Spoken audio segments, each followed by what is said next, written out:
on, Spicoli. Just put the shirts back on. You see that sign? No shirt, no shoes, no tie. Right. Learn it, know it, live it. In 1982, Universal Pictures handed a first-time director a budget of $4.5 million, a cast of unknowns, and a script about pizza, pirate costumes, and mall jobs. Nobody took it seriously. Why are you continuously late for this class, Mr. Spicoli? Why do you shamelessly waste my time like this? I don't know. I like that. One executive called it a threat to the studio's future. Then the teenagers showed up, packed the theaters, and turned a throwaway summer comedy into one of the most quoted films of the decade. Here are 20 facts about how it really happened. Number 20. 3 future Oscar winners appeared in the same teen comedy. Sean Penn, Forrest Whitaker, and Nicolas Cage all appear in the same 1982 teen comedy, and all 3 went on to win Academy Awards.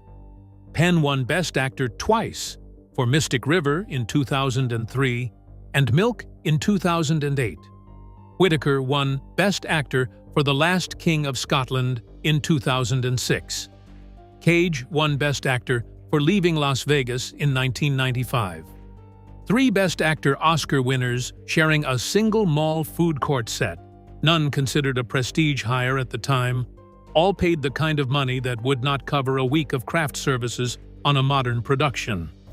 The Library of Congress added this film to the National Film Registry in 2005 as culturally, historically, and aesthetically significant.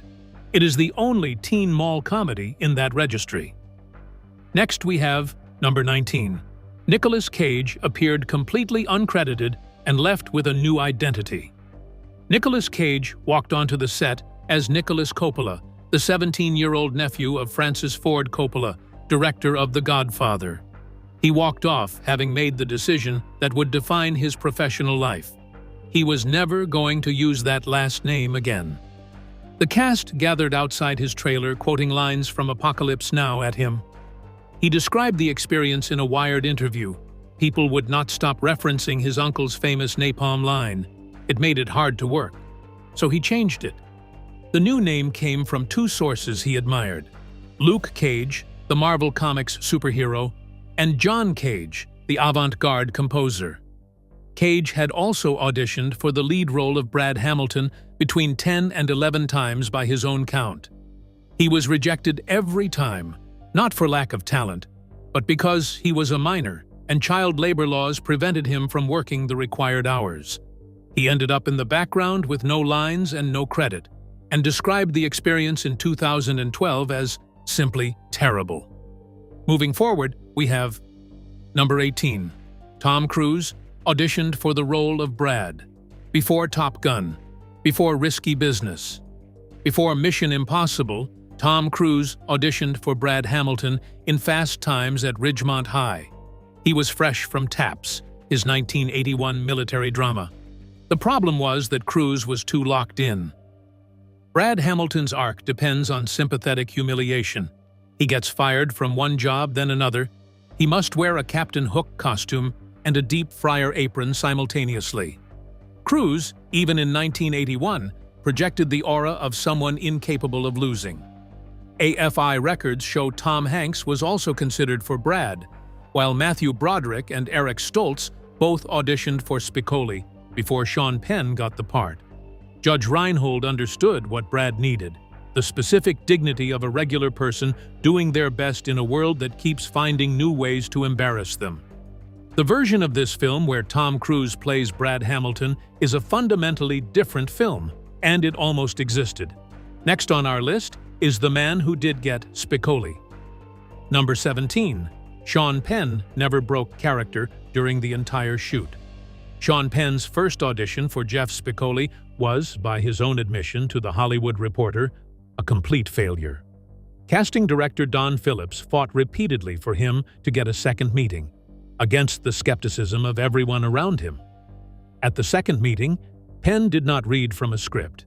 He walked in as Spicoli, and Amy Heckerling told him directly that he had the role. From that moment, Sean Penn did not exist on set. His dressing room was labeled Spicoli. His chair was labeled Jeff. If a crew member called out Sean, they got nothing. Producer Art Linson wrote that Penn arrived on day one in full beach ensemble, including a sun-thrashed wig assembled by Penn himself. Cameron Crowe told the Naked Lunch podcast that Penn refused to deliver his favorite scripted line before cameras rolled, and that when Penn finally said it on take, Ray Walston stormed off set in genuine fury. The crew was high-fiving behind the camera. When production wrapped, Penn introduced himself as Sean Penn for the first time and thanked everyone graciously. Coming up, we have number 16. Cameron Crowe tried and failed to get Led Zeppelin on the soundtrack. By 1982, Cameron Crowe had profiled Led Zeppelin, toured with them, and shared meals with them. When he assembled the Fast Times soundtrack, he wanted Zeppelin on it. Led Zeppelin's manager Peter Grant said no. Grant had built one of the most impenetrable licensing structures in rock history. No commercials, no random films, no exceptions. Riding their tour bus did not constitute a favor owed. So Crowe did something quietly ingenious. He could not put Zeppelin on the soundtrack, but he could put Zeppelin into the dialogue. Damone's 5-point plan includes the explicit instruction to put on side 1 of Led Zeppelin 4 whenever possible. That line lives in the most quoted scene in the film. No license required for spoken words. The band appears in the cultural memory of this movie without receiving a single cent. Next on our list is number 15. Sean Penn personally chose the Vans slip-ons with no product placement deal. Director Amy Heckerling and costume designer Marilyn Vance researched wardrobe by visiting actual local high schools and rock clubs to observe what teenagers were wearing. Sean Penn supplemented this by building Spicoli's look himself. One of those choices was the black and white checkerboard Vans slip-on, a shoe deeply rooted in Southern California skate culture in 1981, a niche brand that people outside that coastal world had never encountered. According to every available account, there is no record of a formal product placement arrangement, no endorsement contract. No money moved from Vans to the production or to Penn. Penn simply decided Spicoli wore those shoes, put them on, and wore them for 90 minutes of a film that opened in 498 theaters in August of 1982. Teenagers in Maine, Montana, and the middle of Ohio who had never heard of Vans saw those shoes on a character they loved and immediately needed them. The brand went from regional to national in a single summer. More than 40 years later, the same checkerboard pattern is still manufactured and sold globally. Next is number 14. The film was shot inside a real, fully operating mall. Universal's first recommendation for director was David Lynch. Cameron Crowe met with him. Lynch, who had directed Eraserhead and The Elephant Man, was presented with a script about teenagers working at pizza parlors and trying to talk to each other in the hallway. According to Crowe's account at Variety's 35th anniversary retrospective, Lynch had a very wry smile, said it was a really nice story but not really the kind of thing he did, climbed into a white Volkswagen Beetle, and drove away. Amy Heckerling, a 27-year-old AFI alumna with no feature credits, got the job on the strength of her thesis film. The mall interior scenes were filmed at the Sherman Oaks Galleria from 9 at night until 9 in the morning. The crew decorated the space with Ridgemont high signs one week, then returned when the mall had been decorated for Christmas. The exterior shots labeled as Ridgemont Mall were actually shot at Santa Monica Place, several miles away. The high school scenes were shot at Van Nuys High School. Almost every location in the finished film is a different place than it appears to be. Moving forward, we have number 13. Moving in Stereo by the Cars was left off the official soundtrack. Phoebe Cates emerges from a swimming pool in slow motion, while Judge Reinhold's character experiences a vivid daydream, and the song playing underneath is Moving in Stereo by the Cars, from their 1978 debut album. The opening notes of that song have been permanently fused to that sequence in the memory of everyone who has seen the film. It is one of the most effective music-to-image marriages in the history of teen cinema. And when you went to buy the official 1982 Fast Times soundtrack album, the song was not on it. Licensing constraints prevented its inclusion. If you wanted Moving in Stereo, you had to buy the Cars' debut album separately. Heart, whose guitarist Nancy Wilson has a cameo in the film, also recorded a track specifically titled Fast Times for the movie. That track was cut and ended up on their 1982 album Private Audition instead. A song written for the movie did not make the movie, and the song that defined the movie did not make the soundtrack. Next we have number 12. The pizza delivery scene inspired real students to order pizza to classrooms nationwide. During his year undercover at Claremont High School, Cameron Crowe documented an actual student who had a pizza delivered to a classroom mid-lecture with complete confidence and zero apparent shame. It survived unchanged from his field notes into the book and from the book into the screenplay. When the scene appeared on screen in August of 1982, it landed on an audience of teenagers with no network to coordinate their response, no social media, no group chats, nothing but shared experience and the electricity of recognizing a move they had never considered but immediately understood. Teachers across the country began reporting students calling pizza delivery companies from school payphones and providing classroom numbers as delivery addresses. The stunt spread through word of mouth alone.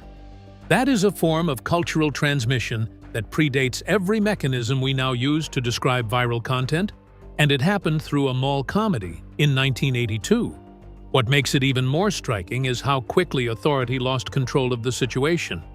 Schools could not trace where it started, and students did not need instructions. They only needed the idea. It moved quietly, from one hallway to another, from one school to the next, carried entirely by curiosity and imitation rather than technology. Coming up, we have number 11. Damone's plan was only 3 points in the original book. Cameron Crowe's 1981 nonfiction book contained a version of Damone's romantic philosophy with 3 points, not 5. When the screenplay was developed, the decision was made to expand it to 5 to give Robert Romanus more material and build the character's sense of inflated, unearned authority to a higher comedic peak. Romanus delivered the 5-point plan with the specific confidence of someone who has confused a collection of instincts with a scientific system, and the audience bought every word before the film proceeded to demonstrate that the plan was catastrophically wrong. There is also the Carson problem. In the original book, Spicoli's dream sequence featured an interview on The Tonight Show with Johnny Carson. When the time came to produce the scene, Carson declined. So did David Letterman. So did Merv Griffin. The scene was completely rewritten and features a fictional sportscaster named Stu Nahan instead. It is arguably funnier for the rewrite. The plan had 3 points. Carson said no. Everything you remember about those scenes was a consequence of decisions made around limitations. Kicking things off, we have number 10. Nancy Wilson of Heart has a cameo laughing at Brad. Brad Hamilton is stopped at a red light in Granada Hills, dressed in full deep fryer pirate regalia. A woman in the car beside him looks over and laughs.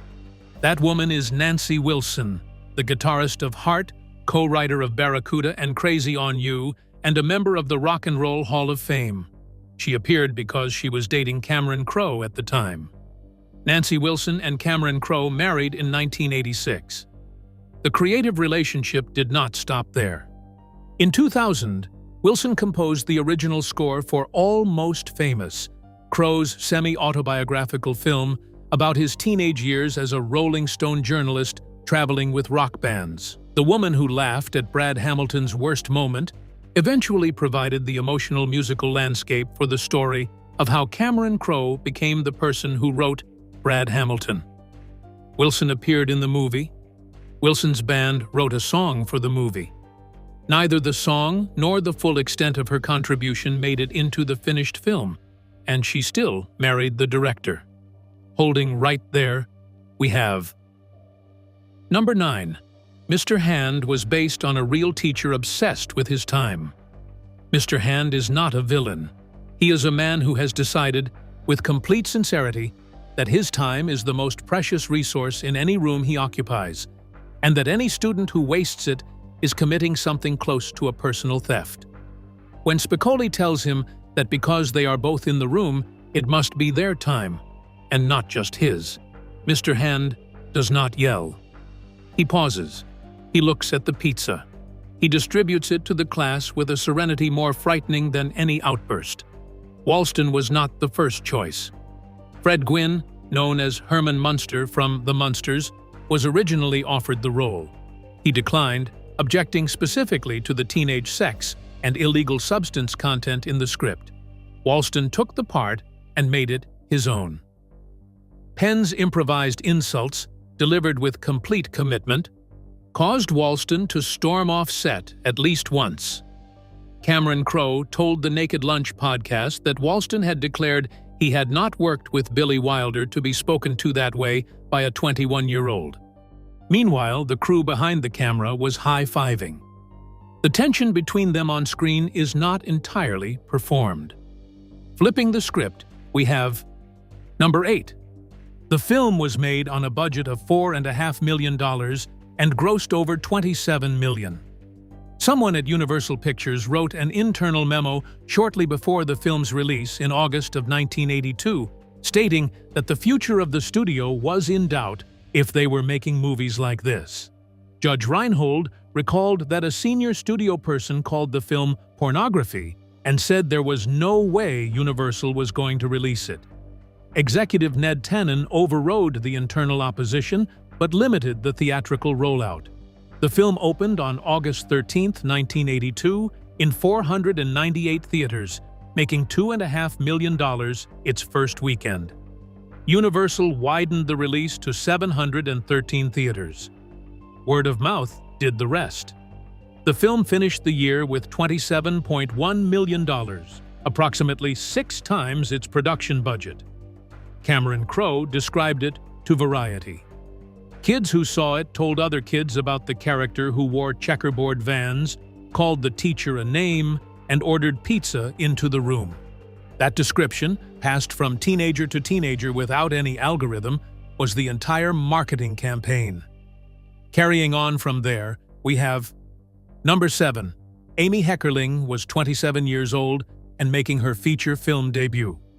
After David Lynch climbed into his white Volkswagen Beetle and drove away, producer Art Linson showed the script to Amy Heckerling. She had graduated from the AFI Conservatory and directed student films, but had no feature credits. She read the book and told Crowe it had an amazing wealth of material that could be incorporated further into the script. She was hired. What Heckerling brought to the production was a specific refusal to make the film cruel.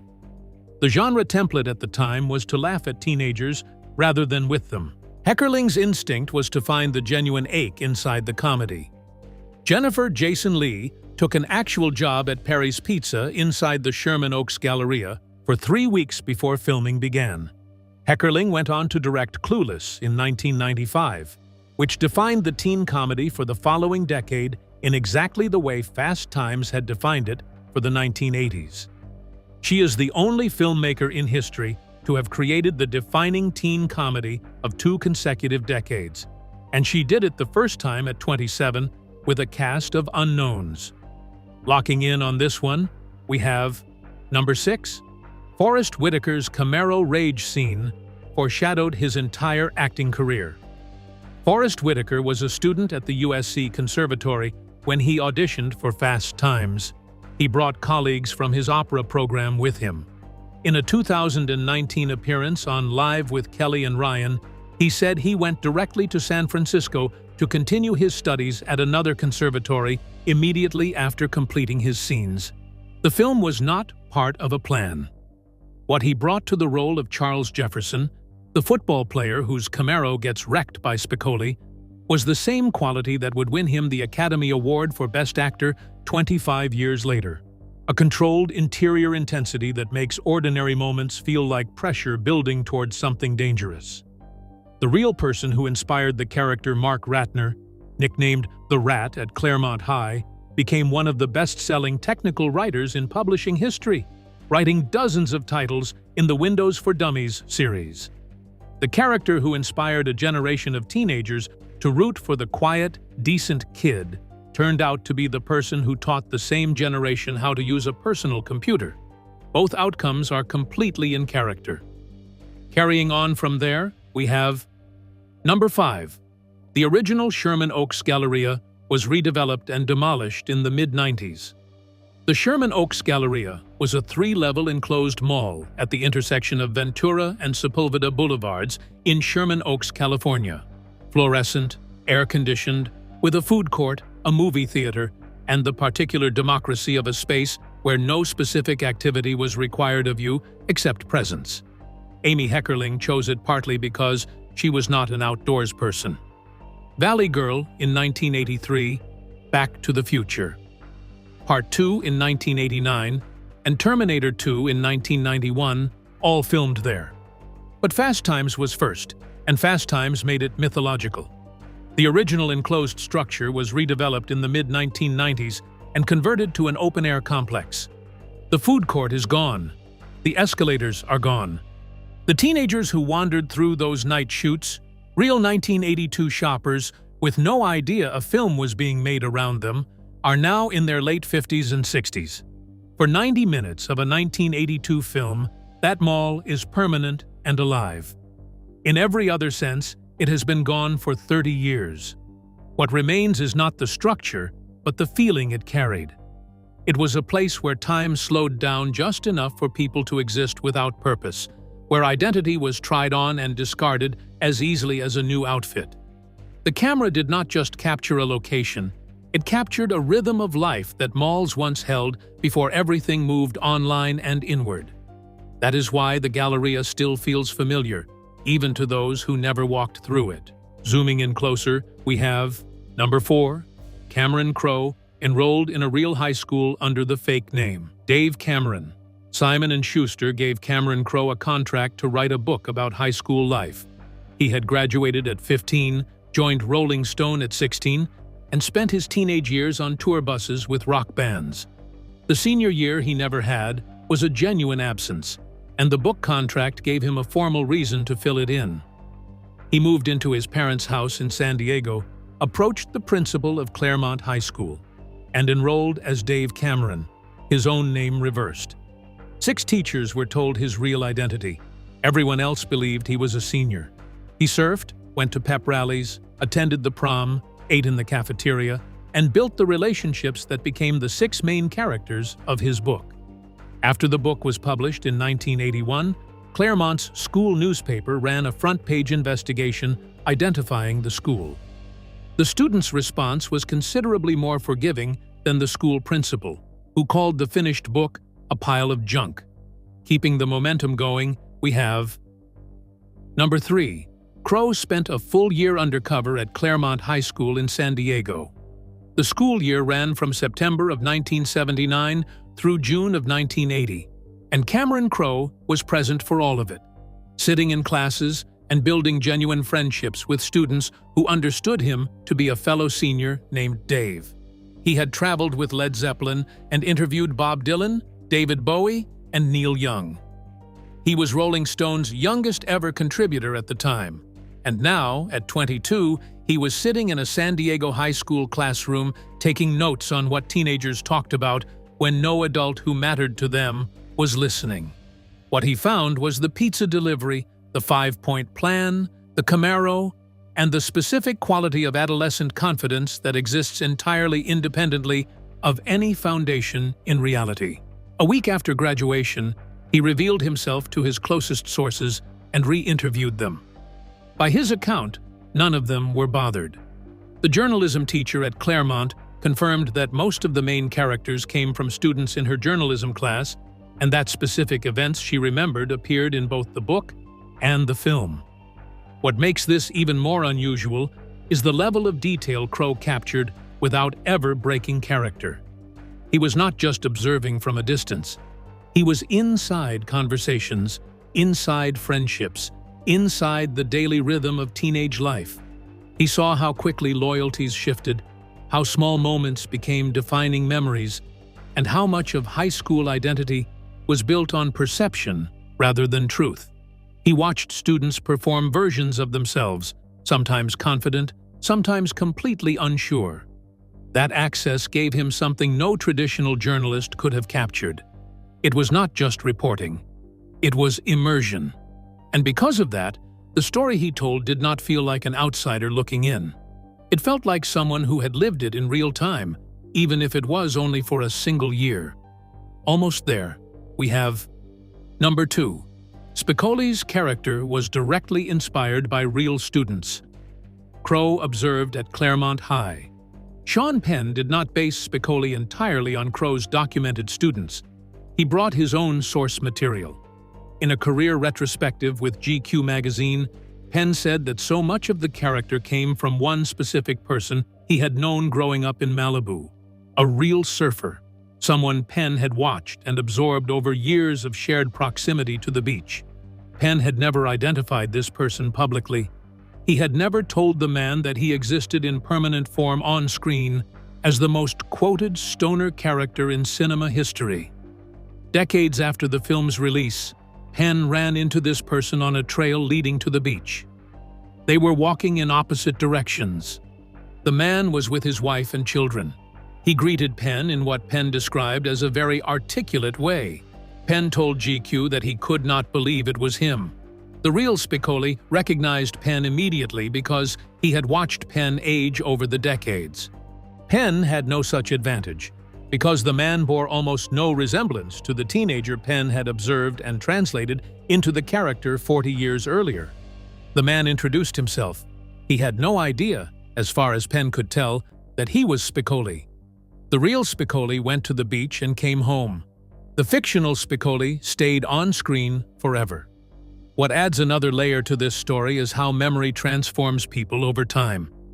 The version Penn carried in his mind was frozen in youth, in attitude, in a specific moment that defined the character. But the real person had moved on, grown, built a life that had nothing to do with the image immortalized on screen. It shows how film can capture a version of someone that becomes more real to the world than the person themselves. The audience laughs, quotes, and remembers Spicoli as a symbol, not knowing that the real individual behind it evolved into someone completely different. That quiet contrast between reality and representation is what makes the encounter feel almost surreal. One life continued forward, while the other remained unchanged in cinematic time. Saving the best for last, we have Number 1. The undercover teen detective who gave us everything. Cameron Crowe graduated from high school at 15 and joined Rolling Stone at 16, their youngest ever contributor. He spent his teenage years not doing the things teenagers in the late 1970s were doing, but instead doing the things that formed the content of the magazine that documented them. He went on tour with Led Zeppelin at 16. He interviewed Bob Dylan and Neil Young and David Bowie. He was inside one of the most significant cultural moments of the 20th century from an angle that almost no one his age occupied. And somewhere in the middle of all of that, the actual texture of being a teenager, the parking lots, the mall jobs, the 5-point plans, the Camaros, the pizza deliveries, went by without him. So he went back. Simon & Schuster paid for it, the school agreed to it. And for one full year, Cameron Crowe sat in the rooms where American adolescence was actually happening and wrote it down as carefully as he could. The book became the script. The script became the film. The film became a document that 3 Oscar winners appeared in before anyone knew they were going to be Oscar winners, that launched a shoe brand nationally without a contract, that featured a rock and roll Hall of Famer at a red light, that had its most memorable song removed from its own soundtrack, and that was nearly suppressed by the studio that made it. The character at its center was based on a real person who has been walking on beach trails this whole time, articulate and composed, with no idea. Cameron Crowe went back to get the teenage years he never had. And what he got instead was something that belonged to every teenager who came after him. That is, when you think about it, a considerably better trade. Every thread connects back to 1 year and 1 choice. Drop your favorite fact below and tell us if Fast Times at Ridgemont High is still the greatest teen film ever.